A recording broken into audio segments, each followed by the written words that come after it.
first time I came to South Africa was when I came back and I didn't have that UCT card, like literally like that. Um, the way cops treat you, the way you're now a person. Uh, you're not you're not shopping at Mowbray campus where or Claremont or you really you're paying rent now. You are a foreigner. um, and the biggest and most traumatic event I had was, and this for me is a good story to touch on the idea of xenophobia. Um, it was mid-COVID, and my business was collapsing. Had totally collapsed. Funding had stopped flowing because everyone was saying, "Dude, we don't know what's going on." Everyone was in panic state. And I'm like, okay, now I've got 3 more months. So I said I was gonna push and go. I kid you not, I was gonna leave mid-April. COVID happens, total lockdown. Much, yeah. March. Mind you, I've already bought my tickets. I had saved, I had some money, but I had also some debts I needed to pay because of the business. There were people that were working for me that I needed to give money. So literally, I was ready to leave when COVID happened. In a country far from home or by myself, and to an extent, I'd kind of estranged myself from my family because they weren't fully supportive of the idea to not complete my degree.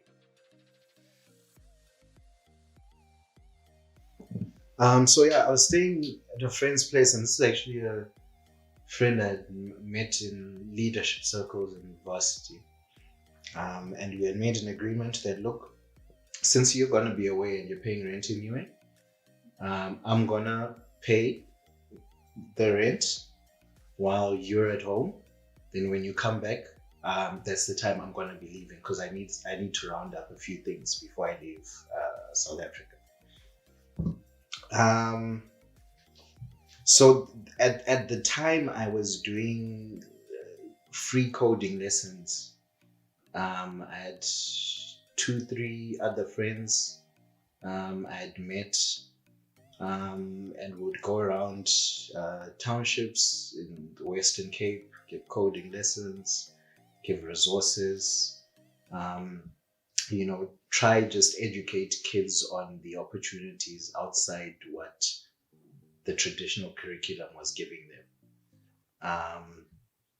And I've always said, right now, even as a skilled programmer, I would rather get a 12-year-old in China to code for me, because these guys start young, and I think that's one of the things we are lacking. We're not, so that I was doing that.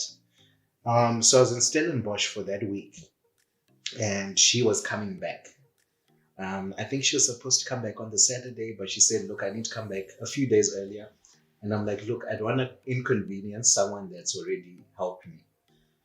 I called this guy who once moved stuff for me. And I knew him through a distant-ish relative. And I'm like, look, I'm going to give my keys to a friend. Please go pick up my keys. I've already packed all my stuff because now I'm planning to go to Joburg. I give him keys to collect my stuff, except my laptops and like stuff that I need, like on a daily basis, stuff I can use as hand luggage. I also give him my storage keys because I had moved out of my place, but my friend's place here was furnished. Um, I come back and there's literally none of my stuff, my laptop bags. Um, and these are Zimbabwean guys. So for me, the whole xenophobia conversation comes in I, as Zimbabweans or Africans from other countries, we have this thing of let's support each other. So I was like, no, I'll use a Zimbabwean guy. We call them Malaicha, I think.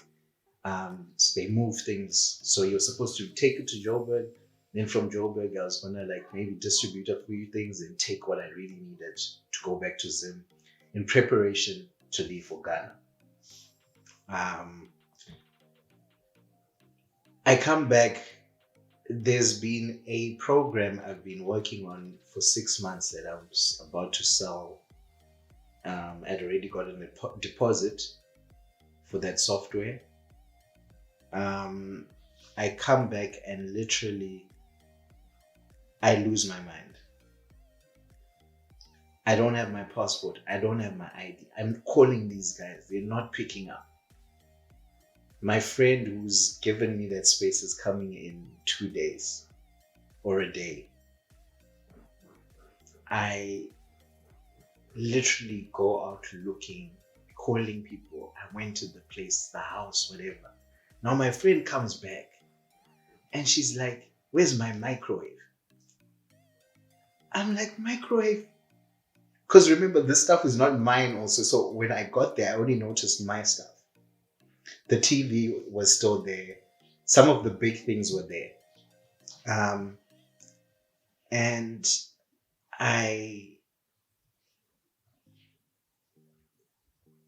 for that 1 week, I just ignored because she's angry.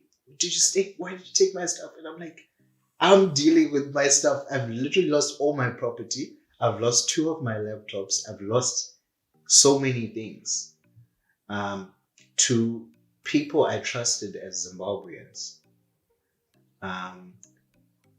So when the conversation comes that foreigners are doing this, foreigners are doing that in South Africa, I am put in a box of foreigners, but I've also been a victim. So to an extent, sometimes I agree with those conversations. But anyway, after the 5 days, I tell my friend, look, this is where I'm staying now. Luckily, I got a place that I could stay while because now I don't have my passport. I don't have anything. I don't have my bank cards. I just had gone with cash, and because we were being funded by a collective, I didn't need anything on the whole trip to Stellenbosch for the 5 days. I come back, I tell her, look, this is where I'm staying. If you need to open a police case, open a police case, because right now I've got no answer for you. I've lost I even had what I think was a mini stroke, because I got home, not that day, like after I couldn't find the guys. I sat on my bed and I couldn't breathe. And then my whole left side was numb. So besides not breathing, I couldn't move my whole left arm, and I couldn't walk properly. I was taken to hospital. I went to hospital, and mind you, I was taken to hospital, and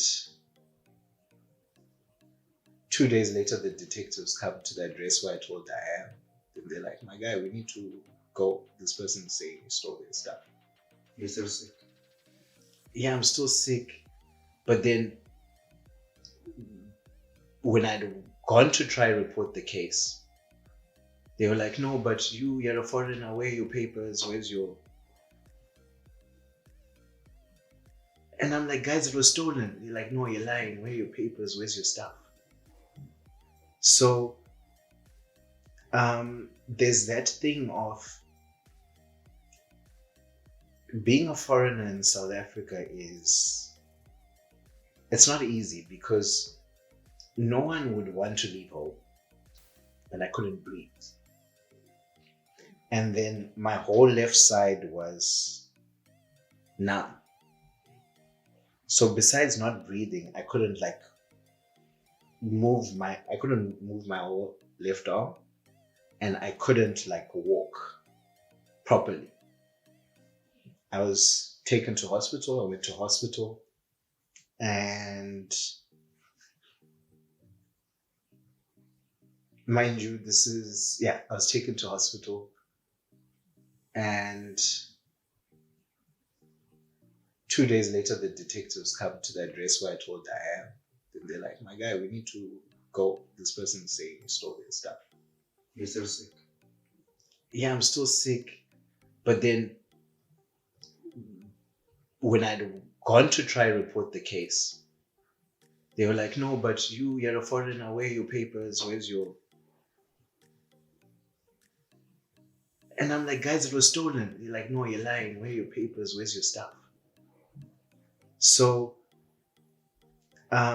there's that thing of being a foreigner in South Africa it's not easy because no one would want to leave home.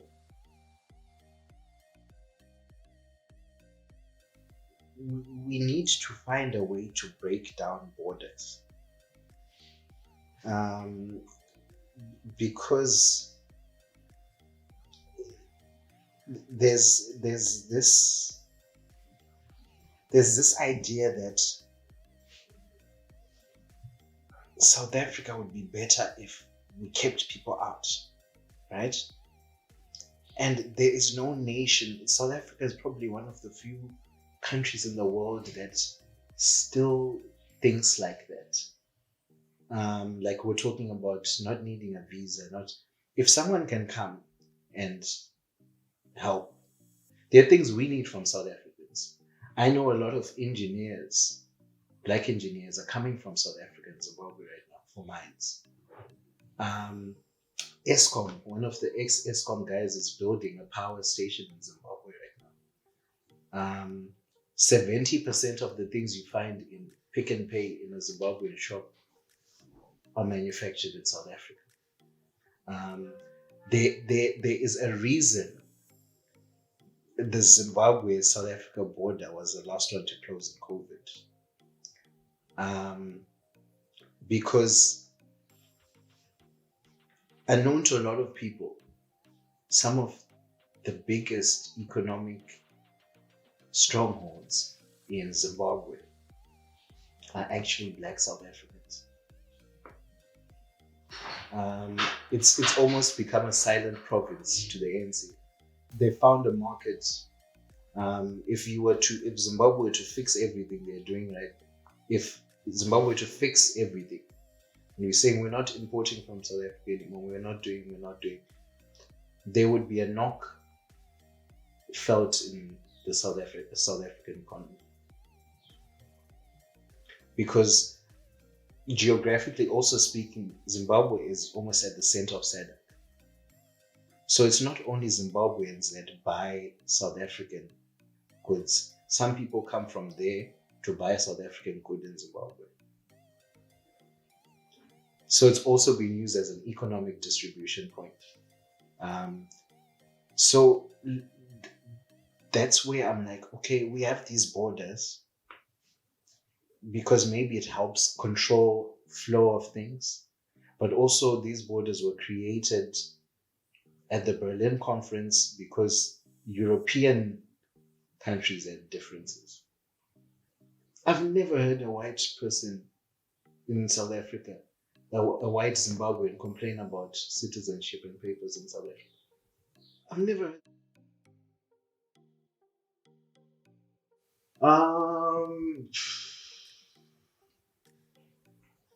At the moment, I am. What can I call it? maybe 2-3 months away from launching my new Edutech solution, which will probably be my 3.0, because I've had different ones, but this one, I think with experience, has the right foundation and the right experience. I am also running a few e-commerce sites for certain people. So I'm freelancing, working on my own thing, and then I also have a part-time-ish remote job that brings in the bread and butter for every month. I mean, I've always said it's centered around the 4 E's, which is employment, education, empowerment, and entertainment. Um, but it also is geared at giving access to low young people from low income communities, access to resources that they normally may not be exposed to. Um, I I think I've always, in terms of finding my calling and my purpose, I want to die after having felt like I've evened the playing field to an extent. I know it's very ambitious and might sound impossible, but I don't see myself doing anything different. You know, I